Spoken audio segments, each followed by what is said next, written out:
TSR study পয়েন্টে সকলকেই স্বাগত। আজকের ভিডিওতে দ্বিতীয় পর্যায়ক্রমিক মূল্যায়ন 2024 সালের পঞ্চম শ্রেণীর গণিত বিষয়ের মোস্ট ইম্পর্টেন্ট কোশ্চেন নিয়ে আলোচনা করব। তোমরা সকলেই জানো তোমাদের এই পরীক্ষায় 20 নম্বর থাকবে, সময় পাবে 40 মিনিট।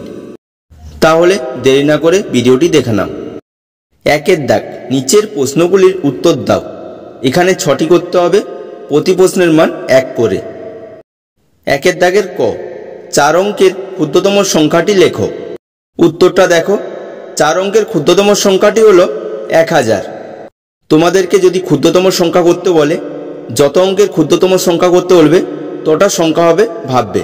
প্রথমে একটা 1 হবে আর বাকিগুলো 0 হবে। পরের প্রশ্ন খ, 22-এর 6কে মিশ্র ভগ্নাংশে পরিণত করো। 22-এর 6কে মিশ্র ভগ্নাংশে পরিণত করলে উত্তর হবে 3 পূর্ণ 4-এর 6। কিভাবে করবে? প্রথমে 6 দিয়ে 22কে ভাগ করবে, যেটা ভাগফল হবে সেটা পূর্ণ লিখবে, তারপরে ভাগশেষটা উপরে লিখবে, আর যেটা দিয়ে ভাগ করেছো সেটা নিচে লিখবে। পরের প্রশ্ন গ, 728 পয়সা সমান কত টাকা কত পয়সা? উত্তর হবে 728 পয়সা সমান 7 টাকা 28 পয়সা। কিভাবে করবে দেখে নাও। আমরা জানি 1 টাকা সমান 100 পয়সা, তাই 728কে 100 দিয়ে ভাগ করবে, যেটা ভাগফল হবে সেটা হবে টাকা, আর যেটা ভাগশেষ থাকবে সেটা হবে পয়সা। পরের প্রশ্ন ঘ, বদমাস শব্দটিতে এম এর অর্থ কি? উত্তর হবে বদমাস শব্দটিতে এম এর অর্থ গুণ। নেক্সট কোশ্চেন, বর্গক্ষেত্রের পরিসীমা সূত্রটি লেখো। উত্তরটা দেখে নাও। বর্গক্ষেত্রের পরিসীমা সূত্রটি হল 4 × একটি বাহুর দৈর্ঘ্য। পরের প্রশ্ন চ, সমবিন্দু সরলরেখা কাকে বলে? উত্তরটা দেখো, একটি নির্দিষ্ট বিন্দু দিয়ে যে সকল রেখা আঁকা হয় তাকে সমবিন্দু সরলরেখা বলে। পরের প্রশ্ন ছ, 1 থেকে 10-এর মধ্যে মোট মৌলিক সংখ্যা কয়টি? উত্তর হবে 4টি। সেগুলি হল 2, 3, 5, 7। 2-এর দাগ, যে কোনো 4টি প্রশ্নের উত্তর দাও। এখানে 4টি করতে হবে, প্রতি প্রশ্নের মান 2 করে। 2-এর দাগের ক, যোগ করো। 1-এর 5 যুক্ত 7-এর 15 যুক্ত 3-এর 25। উত্তরটা দেখে নাও। ভগ্নাংশের যোগ বিয়োগ করতে হলে প্রথমে হরগুলির লসাগু করতে হবে। এখানে হর আছে 5, 15, 25। 5, 15, 25কে লসাগু করলে লসাগু হবে 75। লসাগু করার পর বড় করে একটা লাইন টানবে, তার নিচে লসাগুটা লিখবে। এখানে লসাগু হলো 75। তারপরে যেই হরগুলো আছে সেগুলো দিয়ে 75কে ভাগ করবে। 75কে ভাগ করার পর যেই ভাগফলটা হবে সেটা দিয়ে লবকে গুণ করে উপরে লিখবে। তারপরে দেখো, প্রথমে আছে 1-এর 5, 5 দিয়ে ভাগ করবে। 5 দিয়ে ভাগ করলে হবে 15। 15 দিয়ে 1কে গুণ করবে। 15 দিয়ে 1কে গুণ করলে হবে 15কে 15। তারপরে আছে 15। 15 দিয়ে 75কে ভাগ করবে। 75কে ভাগ করলে হবে 5। 5 দিয়ে 7কে গুণ করবে। 7কে গুণ করলে হবে 35। তারপরে আছে 25। 25 দিয়ে 75কে ভাগ করবে। 75কে ভাগ করলে হবে 3। 3 দিয়ে 3কে গুণ করবে। গুণ করলে হবে 9। তারপর সমান দিয়ে লাইন টানবে। 75 নিচে যেমন বসেছিল সেরকম বসিয়ে দেবে। তারপর উপরে যেগুলো আছে 15, 35, 9 সেগুলো নিয়ে যোগ করে নিবে একসাথে। যোগ করলে হবে 59। তাহলে উত্তর হবে 59-এর 75। নেক্সট কোশ্চেন খ, 100-র বর্গমূল নির্ণয় করো। উত্তরটা দেখে নাও। 100-র বর্গমূল করলে উত্তর হবে 10, কারণ বর্গমূল চিহ্নের সাথে একটা 10 উঠে যাবে, তাহলে একটা 10 পড়ে থাকবে, সেটাই হবে উত্তর। তাহলে 100-র বর্গমূল হবে 10। পরের প্রশ্ন গ, লঘিষ্ঠ আকারে পরিণত করো। 138-এর 162। দেখো, লঘিষ্ঠ আকারে পরিণত করতে হলে 138কে ও 162কে একই সংখ্যা দিয়ে কাটবে। দেখো, এখানে আমি 2 দিয়ে কেটেছি, 138কে হয়েছে 69, আর 162কে 2 দিয়ে কাটতে হয়েছে 81। তারপরে দেখো, আমি 69কে 3 দিয়ে কেটেছি, 3 দিয়ে কাটতে হয়েছে 23, আর 81কে 3 দিয়ে কাটতে হয়েছে 27। 23-এর 27কে আর কাটাকাটি করা যাবে না, তাহলে এটাই উত্তর হবে। তাহলে উত্তর হবে 23-এর 27।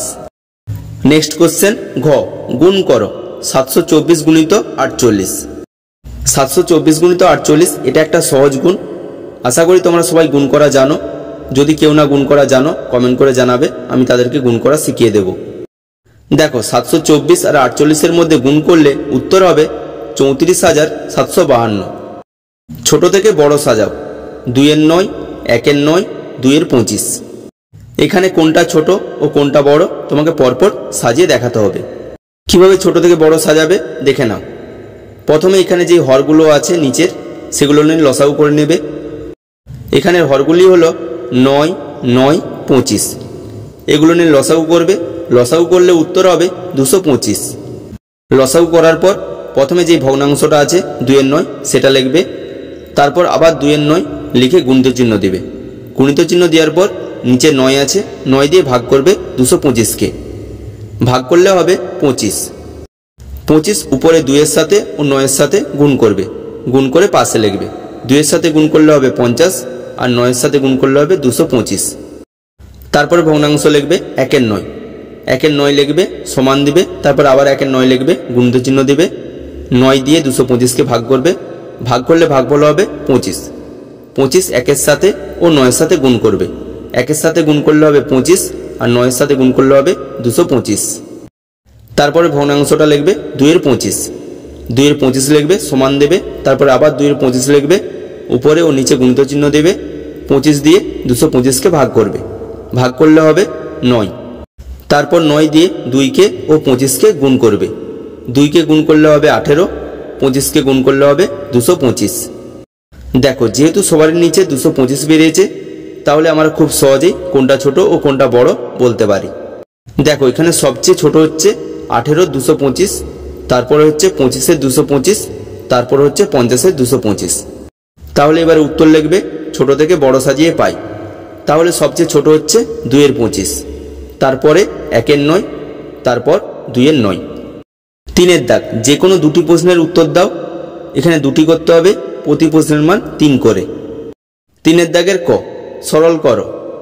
10 গুণিত 6 বিযুক্ত তৃতীয় বন্ধনী, 5 যুক্ত দ্বিতীয় বন্ধনী, 10 বিযুক্ত প্রথম বন্ধনী, 5 বিযুক্ত 2 প্রথম বন্ধনী দ্বিতীয় বন্ধনী, 3 তৃতীয় বন্ধনী। দেখো কিভাবে সরল অঙ্কটা করবে দেখে নাও। সরল অঙ্ক করবার সময় প্রথমে রেখা বন্ধনীর কাজ করতে হয়। যেহেতু এখানে রেখা বন্ধনীর কাজ নেই, তাহলে আমরা প্রথমে প্রথম বন্ধনীর কাজ করব। দেখো এখানে প্রথম বন্ধনীর ভিতরে আছে 5 বিযুক্ত 2। তাহলে প্রথম থেকে সমস্ত যা লেখা আছে লিখে আসবে। 10 গুণিত 6 বিযুক্ত তৃতীয় বন্ধনী, 5 যুক্ত দ্বিতীয় বন্ধনী, 10 বিযুক্ত। এখানে এসে থেমে যাবে। থেমে যাওয়ার পর 5 আর 2-এর মধ্যে বিয়োগ করবে। বিয়োগ করলে হবে 3। তারপরে দ্বিতীয় বন্ধনী আছে, দ্বিতীয় বন্ধনী দেবে। তারপর 3 লিখবে, তৃতীয় বন্ধনী দেবে। দেখো তারপরে দ্বিতীয় বন্ধনীর ভিতরে দুটো সংখ্যা আছে, 10 বিযুক্ত 3। এদের মধ্যে বিয়োগ করবে। বিয়োগ করলে উত্তর হবে 7। তাহলে পরের লাইনে লিখবে 10 গুণিত 6 বিযুক্ত তৃতীয় বন্ধনী, 5 যুক্ত 7 গুণিত 3 তৃতীয় বন্ধনী। দেখো দ্বিতীয় বন্ধনীর পরে তৃতীয় বন্ধনীর কাজ করতে হয়। যেহেতু এখানে 3টা সংখ্যা আছে, বন্ধনী উঠবে না, তাহলে প্রথমে 7 ও 3-এর মধ্যে গুণ করবে। গুণ করলে হবে 21। তারপরের লাইনে করবে 10 গুণিত 6 বিযুক্ত তৃতীয় বন্ধনী, 5 যুক্ত 21 তৃতীয় বন্ধনী। তারপর তৃতীয় বন্ধনীর মধ্যে 5 আর 21-এর মধ্যে যোগ করবে। যোগ করলে হবে 26। তাহলে তারপর লাইনে লিখবে 10 গুণিত 6 বিযুক্ত 26। তারপর লাইনে 10 ও 6-এর গুণ করবে। গুণ করলে হবে 60। তাহলে পরের লাইন হবে 60 বিযুক্ত 26। 60 আর 26-এর মধ্যে বিয়োগ করবে। বিয়োগ করলে হবে 34। তাহলে উত্তর হবে 34। নেক্সট কোশ্চেন খ, আমি একটি বাঁশের 2/3 অংশ লাল, 1/3 অংশ সবুজ ও 8/39 অংশ হলুদ রং করেছি। কত অংশ রং করা বাকি আছে? দেখো সমাধানটা কিভাবে করবে। দেখো অঙ্কতে বাঁশ কতটা লম্বা সেটা বলে দেয়নি, তাই আমি ধরে নিলাম সম্পূর্ণ বাঁশ সমান 1 অংশ। দেখো তাহলে যেই অংশে রং করা হয়েছে সেই অংশগুলো যোগ করে নেবে। তাহলে লিখবে বাঁশে মোট রং করেছি 2/3 যুক্ত 1/3 যুক্ত 8/39। তারপরে 13, 3, 39-এর লসাগু করে নেবে। লসাগু করলে হবে 39। লসাগু করার পর লাইন টেনে 39 নিচে লিখবে। তারপরে 13 দিয়ে 39-কে ভাগ করবে। 13 দিয়ে 39-কে ভাগ করলে হবে 3। 3 দিয়ে 2-কে গুণ করবে। গুণ করলে হবে 6। তারপরে মাঝখানে যুক্ত চিহ্ন আছে, যুক্ত চিহ্ন দেবে।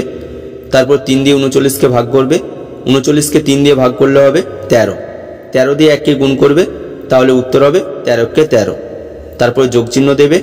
তারপর 39 দিয়ে 39কে ভাগ করবে, 39 দিয়ে 39কে ভাগ করলে হবে 1, 1 দিয়ে 8কে গুণ করবে, 1 দিয়ে 8কে গুণ করলে হবে 8। তারপরে সমান দিয়ে 39 নিচে আছে, নিচেই লিখবে।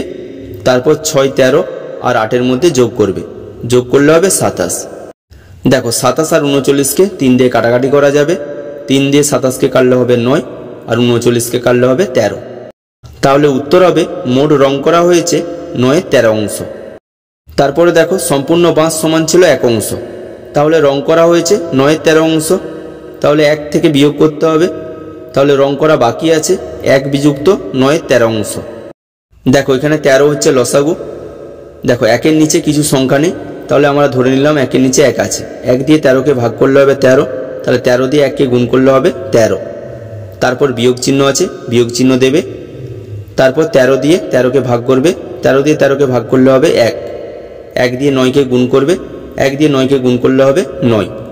তারপরের লাইনে 13 নিচে লিখবে, 13 আর 9-এর মধ্যে বিয়োগ করবে, বিয়োগ করলে হবে 4। তাহলে উত্তর হবে 4-13 অংশ। পরে প্রশ্ন গ, একটি আয়তাকার বাগানের দৈর্ঘ্য 25 মিটার এবং প্রস্থ 15 মিটার। যদি বাগানটির প্রত্যেক ধারের দৈর্ঘ্য 2 মিটার করে বাড়ানো হয় তবে নতুন বাগানের পরিসীমা কত হবে? সমাধানটা দেখে নাও। আয়তাকার বাগানের দৈর্ঘ্য 25 মিটার ও প্রস্থ 15 মিটার। বাগানটির পরিসীমা সমান 2 ইন্টু দৈর্ঘ্য প্লাস প্রস্থ। 2 ইন্টু দৈর্ঘ্য প্লাস প্রস্থ আয়তাকার চিত্রের পরিসীমা সূত্র। দেখো এখানে দৈর্ঘ্য আছে 25, দৈর্ঘ্য তুলে 25 লিখবে, যুক্ত চিহ্ন দেবে। তারপরে প্রস্থ আছে 15, প্রস্থ 15 লিখবে। তারপর দৈর্ঘ্য ও প্রস্থের যোগ করবে, যোগ করলে হবে 40। তারপর 40কে 2-এর সঙ্গে গুণ করবে, গুণ করলে হবে 80 মিটার। দেখো বাগানটির প্রত্যেক ধারের দৈর্ঘ্য 2 মিটার করে বাড়ানো হলে বাগানটির দৈর্ঘ্য হবে, আগে ছিল 25, তার সাথে 2 যোগ করলে হবে 27 মিটার, এবং প্রস্থ হবে আগে ছিল 15, তার সাথে 2 যোগ করলে হবে 17 মিটার। তাহলে নতুন বাগানটির পরিসীমা হবে 2 প্রথম বন্ধনী 27 যুক্ত 17 মিটার। তারপরে 27 আর 17-এর মধ্যে যোগ করবে, যোগ করলে হবে 44। তাহলে 2-এর সঙ্গে 44 গুণ করবে, গুণ করলে হবে 88 মিটার। তাহলে নতুন বাগানটির পরিসীমা আগের থেকে, আগে ছিল 80, এখন হয়েছে 88। এদের দুজনের মধ্যে বিয়োগ করবে, 88 বিযুক্ত 80 মিটার সমান 8 মিটার বেশি হবে। তাহলে বাগানটির পরিসীমা আগের তুলনায় 8 মিটার বেশি হবে।